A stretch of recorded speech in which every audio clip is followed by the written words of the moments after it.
What's good, fam?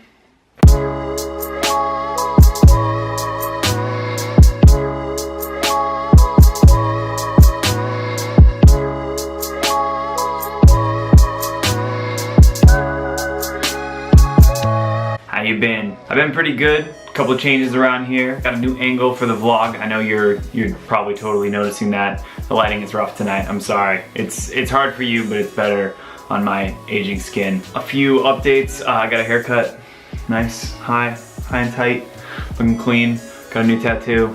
And I did a couple bike races. So this week we are going to talk about 2 bike races. One's really more of a bike event, social gathering, a bike socialization that's fast. And then the second one is definitely a race. So the first one is the East Bay Cyclocross series. That sounds good, nice and official. And the second one is the Bay Area Super Prestige Coyote Point race. Coyote Point, yeah, that's good. With the first race, it was really cool. I was actually planning on doing a whole vlog about it, but my GoPro decided to kind of shit the bed and I only got some shots of the podium, our little pre-ride, which was entertaining, but for me, not for you so much, and a couple of great stills of beer hand-ups. So hopefully you can enjoy that. The events themselves are super cool. They're run by like a group of just local cyclocross dudes, a lot of guys from the King Cog team. It's an open category. Anybody can show up, run what you brung. It's usually between like 20 and 50 people. Typical mullet style race, you know, business up front, party in the back. I had a great time doing it. The guys that run it are super cool, super warm and inviting. If you ever see a flyer for one and you're interested in getting into cyclocross, I definitely recommend trying out their events. On to the second event, Bay Area Super Prestige Coyote Point. So, like I mentioned in my earlier video, there's been some kind of weird shakeups in the lineup of races this year, and Coyote Point, sorry, a good scratch here. That's nice. Coyote Point was the first of the Bay Area Super Prestige races. This is a historical course in the Bay Area. It's a legendary course. They've been running races there for over 20 years. The most memorable part of this race is definitely the emblematic sort of sand ride, the sand beach section, which has been in every version of this race that I've ever ridden, and it's super fun. It feels very Euro. So anyways, I'm going to go ahead and run the clip of how that race went and do a little bit of lap commentary now. Alright guys, so we are heading into the start-finish section on the last lap. The reason why I started it here is because I really wanted you to see how awful this hill is. So this was the hill where you started the race. A little bit of kind of tricky chicane stuff here, really soft, kind of soggy stuff, and then bam, power into the start finish. So first lap, I actually caught the whole shot, which was awesome. I was kind of battling a guy into this turn. This was a section you could really kind of punch it and accelerate through, but you had to be careful because there is a 180-degree turn right here into real soft, sort of kind of crappy stuff you don't want to fall into. Came in, take this turn wide. The inside line was super kind of soft. Here we go into a sand section, and I only hit this right once, and it was not on this lap. This lap I had to put a foot down and kind of push myself through. But the way to hit it was to go on that left line and take it at full speed. Anyways, at this point in the race, I'm sitting comfortably in 3rd place. The 4th place guy is behind me. He was running a bit of a big gear ratio, and so I was having a hard time kind of letting go of him in these technical sections like this. You can see I'm grabbing a lot of brake there.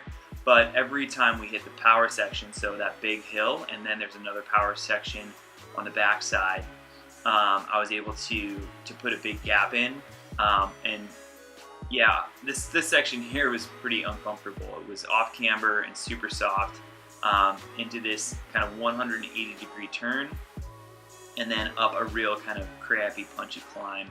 That once you made it up, you had to really power, especially if you were on a single speed, to get up out of this kind of sticky, soft stuff and onto the pavement. Now onto the pavement, stuff's good here. I'm accelerating. I know this turn, I know that I can make this turn at speed. I could have taken it a little bit wider, which would have allowed me to take it with a little bit more speed, but you can see I just kind of pop up there and could have kept pedaling. So then into the second sand section of the course, and by this time I figured out that my best route on the single speed was to dismount right about here and then get back on. So that was actually a pretty smooth dismount there. It was hard to ride that sand on a single speed. It was hard to keep momentum and kind of torque through on those kind of real soft sections. It's kind of always the challenge. So here we have this 180, and more of like a 90-degree turn. And this guy here ahead of me is not in my race. He's a Viva La Tart racer, a super nice guy. And he was a much stronger sort of bike handler than I was. So I was watching his lines on some of this stuff. Nice turn here, you had to be careful. That fire hydrant was closer than it looked. Here you had to bunny hop down a turn and then, bunny hop down a curve and then bunny hop back up one. And this section was pretty straightforward. The turf was a little rough, and if you had to choose a line here, I would say you should choose the far right line. Going into those barriers, that was where the ground was the most solid. And then here I took that turn tight and exited wide, and that was a pretty good move. Now here I can see out of the on the right side of the screen there some of the guys that are chasing back on.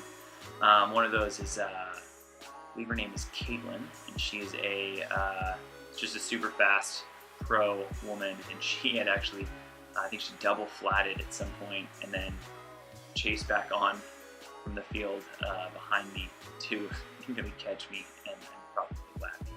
So this turn here, super easy. You can pedal through it, take it at speed. And this is the second power section. So a lot of people were complaining there weren't areas where you could really open up. And I thought that this was a place where I could consistently make big gains on anybody else in my field. Because it wasn't fast per se, but it was soft terrain and bumpy terrain. So as you can see, this is where I made my move on this guy. Again, I'm probably more fit than he is, but he is definitely a better bike rider than I am. And again, continuing with that. So that was just no turns there, all power. And then into this, finally got that line just about right. And then this, again, this section was a stiff left turn and very soft dirt. I had a hard time carrying speed through there. Back up here to a little punchy line there. Quick right-hand turn here, some of the beautiful natural obstacles there on this course. And then here, again, a soft turn, but this was another great power section. So people were complaining again about not being able to open it up, but this section here, you had to kind of bunny hop a little bit there. You know, super smooth. And actually at this time in the race, I think I sat up and stretched out my back because my back was getting super tight. And this goes into kind of what this course is known for, other than that sand section, is this beautiful, super technical descent, which I always botch. So as you can see there, I had already braked too much, but I kind of got the right line. And meanwhile, this Viva La Tart rider behind me is very frustrated because I'm going way slower than he wants me to go. But again, he's not married, so we're just being this whole obstacle. Yeah, these were all pretty simple. I could have taken that a little bit tighter, but I went wide. And then here, just no brakes, let everything out, because you have to do a quick little punch up here on the other end of this. So dropping down, and there is a nasty log coming up here. And now guys are bunny hopping this log, but I just didn't want to risk it every time. I thought that hands down the safer thing to do was to get off my bike, run up, and just jump over the log. And then here I am literally just running all out up that hill, remounting pretty smoothly at this point, but I was having a hard time getting both my feet clipped in because this part right here is really kind of tricky. You have to keep momentum going around these turns. I was probably braking a little bit there, and then this descent was super fun. A little bit nerve-wracking, you can see the ocean there, and there was nothing on that side. to keep you held in. So if you went down here, you're going for a swim. And there, the people at Chart Racer had enough of my slow descending ways and flew right past me. At this point, the 4th place guy like I said, he's a pretty strong bike handler, so I could see him kind of closing the gap, but I knew I was okay. And I started feeling my rear tire just totally go soft. And I realized that I was about to flat. So I was really stressed out because I knew I had a podium position, but here, like every time I changed stuff, I could feel my rim kind of bottoming out. So yeah, so even these descents where I would normally be like right here, just, you know, totally letting go, I was really concerned that I was going to pinch flat on top of the slow leak that I already had going. So here's that beautiful sort of, yeah, famous beach section. Make this turn, and literally every time that I ride this, I usually dismount right here, come around, run a little bit, and then you can see those riders chasing on right there, hop back on here. Now I knew that if I could just get to the hill with a little bit of air in my tire, I'd be okay. So you make this turn, you have to bunny hop this curve here, again making me nervous on that flat, and then you have to bunny hop this other curb to get back into this section, which again, was feeling pretty sketchy on that tire. It was, at this point, it was probably, you know, 15 psi or something. It was barely, you know, inflated. So came around here, hugged these turns, and then hit the ground there and just drilled it up this hill. Everything I had to put a gap on him. And so I again passed that vehicle with Tart Rider. Sorry, buddy. I came up into this section again that you remember from the first part of this video, and at this point I can hear my rim kind of hitting the ground every time I kind of put pressure into the tires. So, put pressure into the pedals. Come in here, bam, back through the start finish, and you can actually see my rear wheel wash out right on this turn. So I get up and boom, right there. Almost ate shit. And came through the start finish for a nice 3rd place. And I basically immediately get off my bike because, yeah, I'm convinced that this rear wheel is flat. So yeah, that was my race. Things on the radar for me. Actually got to take a week off. I'm going down to LA for a wedding and to look at some wedding venues with my fiance. So I will not be racing the Santa Rosa Cup, which is an awesome series. Look around on the internets and YouTubes for videos of that race. It is my favorite race in the Bay Area. Really kind of killing me that I can't do it this year. And if you want to, you can go ahead and check out my video from that last year. I'll link to that down below, where I actually won my first ever cyclocross race. It's a big deal to me.